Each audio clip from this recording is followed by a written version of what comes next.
Alhamdulillahi Rabbil Alameen. Wassalatu wassalamu ala nabiyyina Muhammadin wa ala alihi wa sahabihi. Rabbi sadri wa yassir li amri.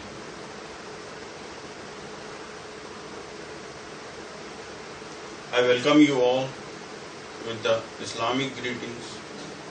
Assalamu alaikum wa rahmatullahi wa barakatuh.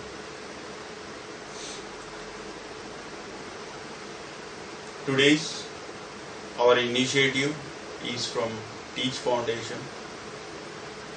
Teach Foundation works in two verticals. One is Jamia Taiba, the other one is Taiba Islamic Academy. Jamia Taiba's vision is to bring up the scholars who can get the Ummah. On the other side, Taiba Islamic Academy's vision is to educate each and every individual on a worldly affairs through Islamic principles. Today's our presentation is family business. Before we get into the presentation, I would like to share some interesting facts about family business. Family business is one of the oldest and widespread business models in the history. Family business also the strongest and most successful business models in any economy. Most of the businesses of big organizations, they started as a family business. They run for 3-4 generations or beyond 3-4 generations, and still they are the family businesses.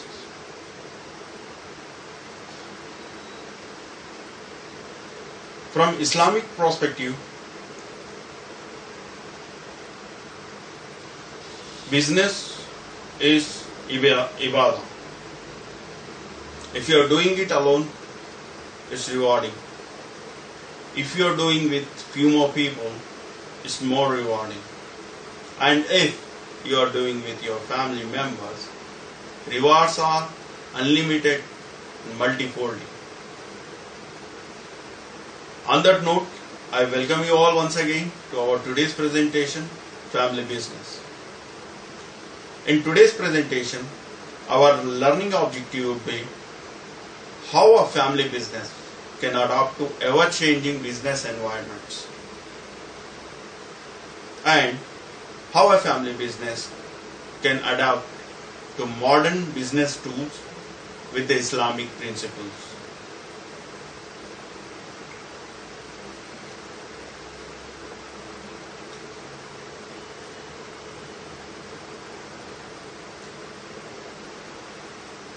In today's presentation, we will be focusing on following areas. How the ownership model works in family business. What are the different roles in family business? What is the effect of change management, and how and what tools available to manage the change management? How to manage your business in family business? How human resources will help the business to develop in family business? And how to achieve a success in a family business?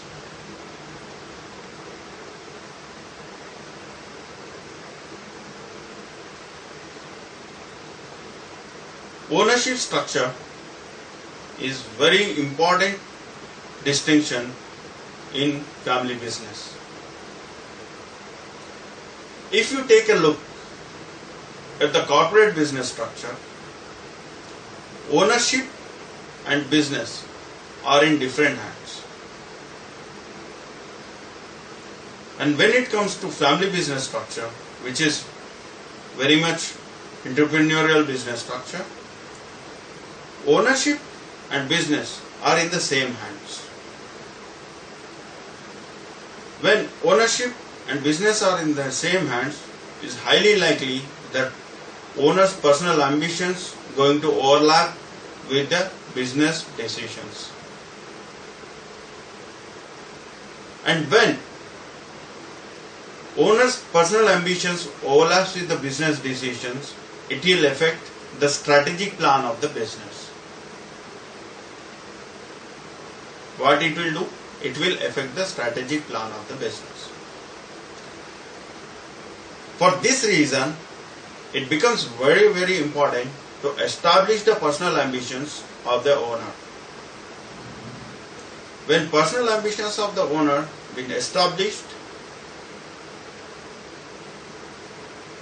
there won't be much impact on the strategic plan, and that will help the business.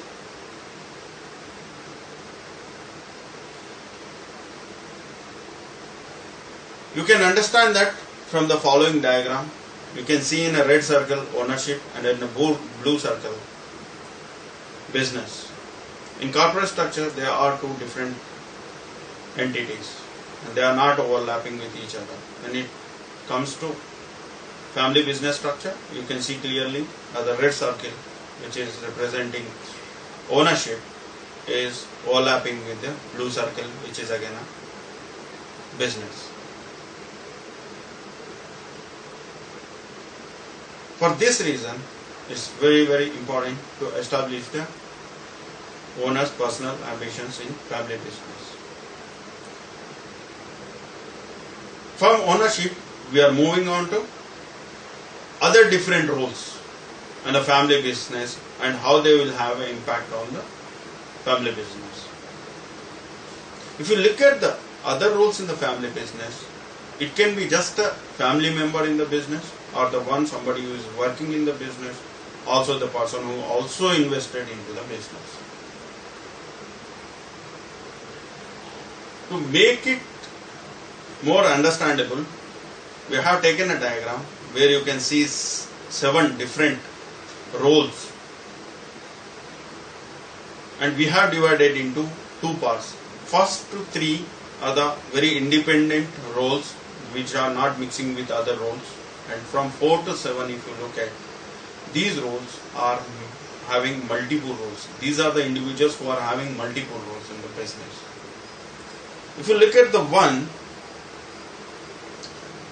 is just a family member, and if you take a look at the second one, is in the circle, is the one who is just working in the business. He is neither a family member, is not invested into the business. And if you take a look at the third one here, is the one who invested into the business, and he is not a family member, he is an outside person, and he is not even working in the business. So pretty much they are independent roles. So it's easy to define their responsibilities. Of course, family member won't be involving into the business because he's just family member. Working person, you don't need to get the chemistries of the family, and also you don't need to bother about the investment. And the one who is investor, he is at the end of the day, his understanding is limited to the profits. So it's not much of the influence in the business. From there, if you look at the second part, from 4 to 7, these are the individuals who are having multiple roles in the business. If you look at the number 4, is a person who is a family member and is working into the business. Is somebody your known relative who came maybe at the time of your father or grandfather who started the business, along with they started the business, and he is part of your business, but he is working, he is not invested into the business, he is just working in the business. Sometimes this role becomes very complicated when they start influencing other employees in the business with their personal contacts with the family side. And for some other reasons, for maybe they will have their own superiority complex. So this role also need to become area of definition. You need to define this area. You need to be treated equal to other employees, and the other employees should feel that they are all equal. If you look at the number 5th, he is the one who is working in the business, also invested into the business. So we won't give him extra privileges because he is invested into the business. Even he is a shareholder. Most of the multinational companies, they are giving, in terms of bonuses, they are giving the shares into the business. So that is how this structure works. But still, end of the day, he is working in the business, so he need to satisfy his roles and responsibilities, irrespective of his investment and share into the business. Of course, if he invested, surely he would like to work, but he might expect others also to work as he is committed sometimes. So that is not appropriate way. Everyone's role should be defined. Again, if you look at the third one, here owner is somebody who invested into the business, and he also part of the business, and he started the business. He is also working into the business. So when we understand different roles in the family business, then it becomes easy for us to define their roles and responsibilities and get the best out of them. So that is the importance of understanding the roles. We understood the ownership structure, and we are understanding the other roles and responsibilities in the business. So when we have a proper team defined, that team can support the ownership in the business. Now from ownership and roles, we are moving on to the next area of interest. This area is very important, very critical in any family business structure. It is change management.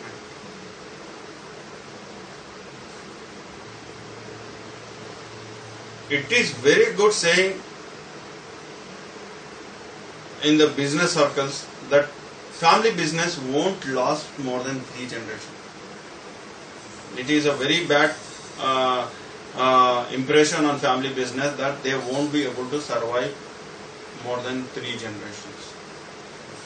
Most of the cases it is true also, because the reason they won't be able to handle the change management.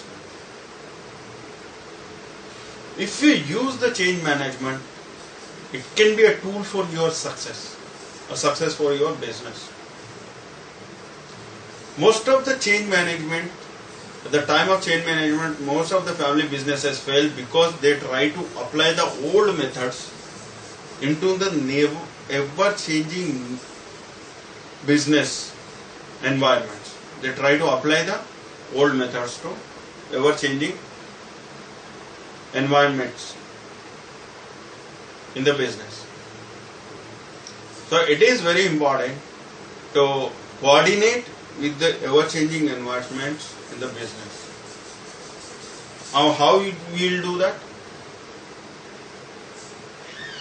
With the succession planning. If you have a succession planning in place, you pre-plan yourself for any change in the business, that will help you to adapt to ever-changing environments in the business. So if you have a succession planning, that will make your job more easy, and you can avoid bigger risk at the time of handing over business to next generation even. In succession planning, what we need to do? In succession planning, we will be focusing on building up the leadership pipeline.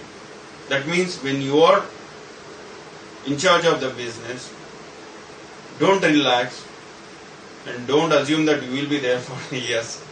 It is recommended to look for future leaders in your business, alternative leaders. If in case something unwanted happens to you or somebody in that leadership position, there should be some alternative to take over that position. So prepare that from beginning. And when you prepared, when you selected, either from the family members you can select or from the outside also you can select. Corporate governance also very popular is becoming nowadays. There you hire some leadership for your business, or you can train, you can pick from your family members only and train them and make them ready for leadership role. Also develop the critical departments to adapt to the change. Say other departments which are critical in the business, they should be ready to adopt the change in the business, and they should be able to support the leadership, a new leadership in the business. When we have worked out the leadership, we have a plan for critical departments. Now next, it becomes mandatory to train your staff also for that change management. Right? We have now leader in place, we have critical departments in place, staff in place. Then what next? Develop the retention strategies. Sometimes what happens when old owner is moving out, old leader is moving out, people tend to lose the interest with that new. They were very hesitant to adopt to the new changes, so they will feel insecure and sometimes they want to move out. So make them prepared for this change and maybe give them promotions also. Keep your talent going in the business. And in succession planning, it is also becomes important to work on securing the knowledge not only for few members. A business knowledge should be available in bigger numbers. So, say for example your strategic department, strategic planning department, only few members know how to plan and you've been successful throughout the years, and one point of time for some reason they want to move from the business. So that knowledge of the area should not move along with them. So change the roles. Give other people also chance to work in different departments so that your knowledge should be secured within the boundaries of your organization. It should be available to many numbers. From management point of view, if you look at,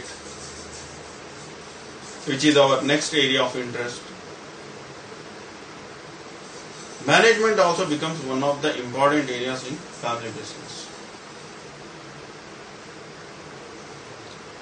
So far we understood the ownership structure, different roles around the owner, and we are also understood the change management in the business, importance of change management, and how to have a succession plan in the business.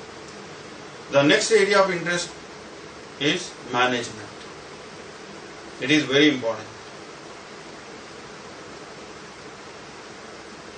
Usually in a family business, it will be handled by one member or by more than one member in the family business.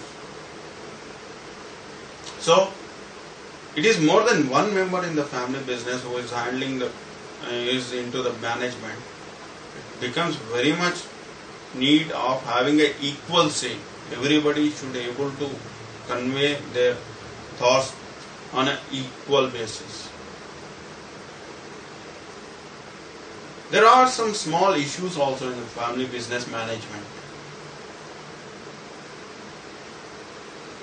Sort of good business decisions getting affected because of personal and professional issues of the family members. Also, sometimes what happens, family issues, if they don't get solved at home in the family structure, they will surface all the way into the business. So solutions would be identify the problems around the boundaries. Be cautious, be alert about the problems around is related to family and solve them then and there itself. Never let them surface all the way into the business. And encourage your family members, identify their talent, their skills, and encourage them. If somebody is lacking, you can provide them extra training also. So that is the management. From management, we are going to the conflict management. It is one more important area of family business. Of course, in any family business, there will be conflicts. So we will try to understand how to manage the conflicts. First of all, when it comes to conflict, try to be very specific. Don't point out. Interpret the problem. When problem arises, try to interpret the problem personally, not in public. Don't ever do that mistake of identifying the problems in public and putting your family members to the line where they will feel bad over it. And be specific to the problem. Never to exaggerate. Assuming your tomorrow's outcome, don't exaggerate today's your concern. That means whenever you feel that there is going to have some bad impact, never it happened. So don't exaggerate on that. Just be specific. What happens when you are specific on the problems, that will keep the interest of the family members into the business. And again, it's important, never let the family issues surface into the business. Right? So that's conflict management. From conflict management, we are moving on to the next level. That is leadership protocols.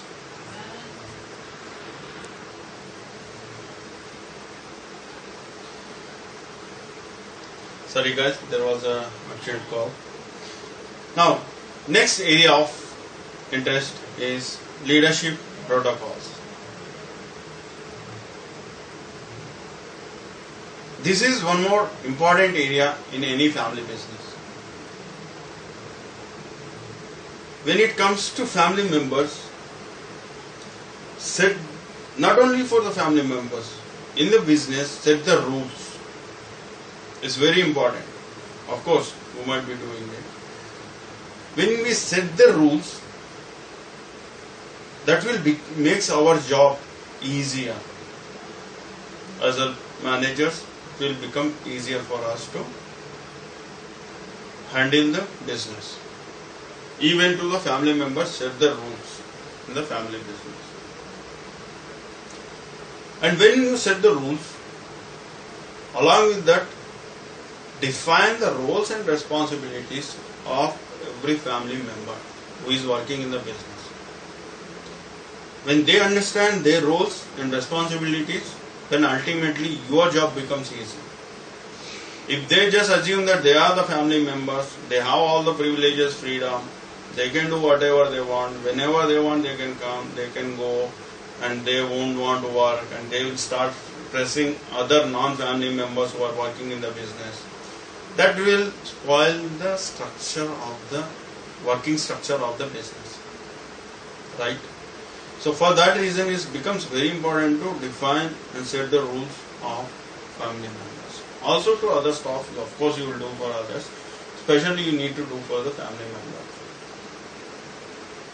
And we have done with that part. Next, set the high standards for the family members. Don't take them take them easily. Okay, they will learn. No, they need to. Do you hire one person and you will treat him same way? No, we will expect him to deliver the best because that much salary you are giving him. So same rules should be applied to the family members also. Then only non-family members who are working in the business will get motivated. They will also show their interest in the business, when they see your own family members working hard, they will see that, okay, that motivates them. You don't need to go and tell them what and what not.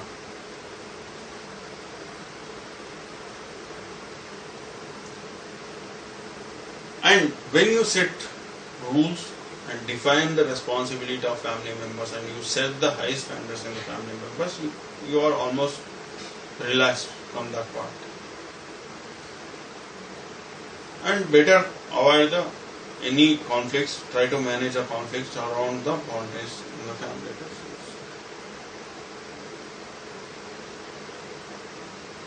From leadership, from management to leadership, now we are moving on to the next area of our presentation, that is human resources. Here I am not calling it human resources, I am calling it human capital. Why we are calling it human capital? Can anybody answer it? Right. As brother said, nowadays international organizations, not even only national organizations, international, many organizations recognizing that their employees are just not burden on them. They are the investment. If you rightly train them, develop them, and you are very much good at retaining them in the business, then that's your investment for long term. Surely you will have a return on it. So it is recommended to provide the proper training, support and health support also, and whatever you can do for your staff in the business. Ultimately that will be your investment. Don't see that as a burden on your business. Times has changed now. Before that was a perception that okay, you hired, you should be working, and that's a burden when you are giving salary, making faces. No more. Now they are your investment. When you invested, you work on it. As you start one new business, what do? You will from the scratch, you will start working on it, you will develop it, you try to make best of best out of it. So you will develop it in a way. Same thing with the staff also. Train them, develop them, give them health and support and anything you want, you can give them. Then only they will be feeling belongingness with the organization and they will be happy. When they are happy, your company really develops. And next, very difficult area in that HR side, human resources side, is most of my friends who are into HR, they complain that managements are very, especially family managements are very, very reserved to new changes. They were very hostile to adopt new technologies. We never do that mistake, because if we stay back, our competitors will go and take the technology and they go forward. So in today's competitive world, it's very much becomes mandatory to adapt to ever-changing technologies, adapt to technologies. That's not a cost actually. That will reduce your cost. It will develop your communication side. It will develop your business side. So it will help you in developing your business. There are so many social networking nowadays. We are calling it as social media, right? Where you can promote your business. There are so many free tools available where you can use in your business to communicate and develop the business. Many areas you can use them for research, market research you can use. You can even use it for financial research side and how to attain the proper financial advice on account side. In any area in the business you can use them. So there are technologies available. And your staff, if somebody is coming all the way from the third, fourth generation, it will become very hard for them to adapt to new technologies. So provide them with the training or provide them with the support in that particular area. But be open to technologies in the business.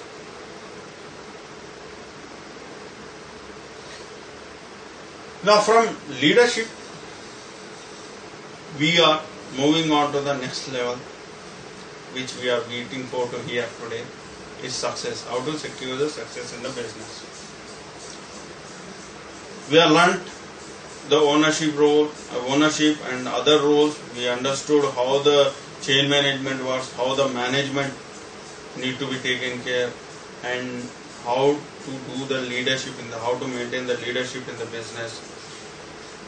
We understood how the HR should be handled in the business, right? How to manage the staff, how to see them as a capital and investment in our business. When we understood all this, now when it comes to success, it's no magical formula there. It's a simple, easy formula. When you know to balance the personal interest of the family members and the interest of the business. Interest of the family members and the interest of the business. When you are able to balance these two, when you develop the art of balancing these two, your business is ultimately towards success.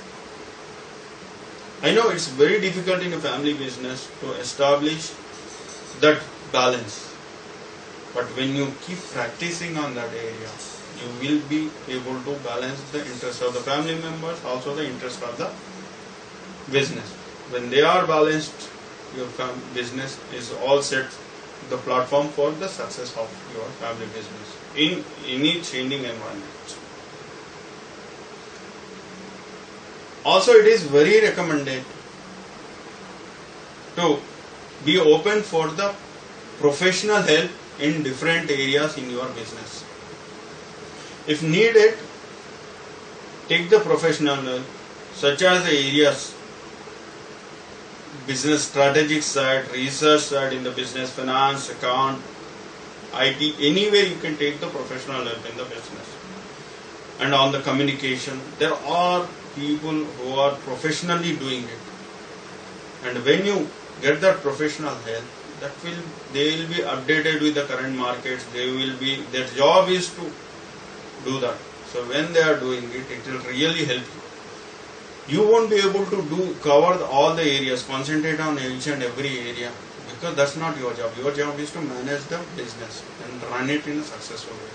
So your concentration will be there with that thing.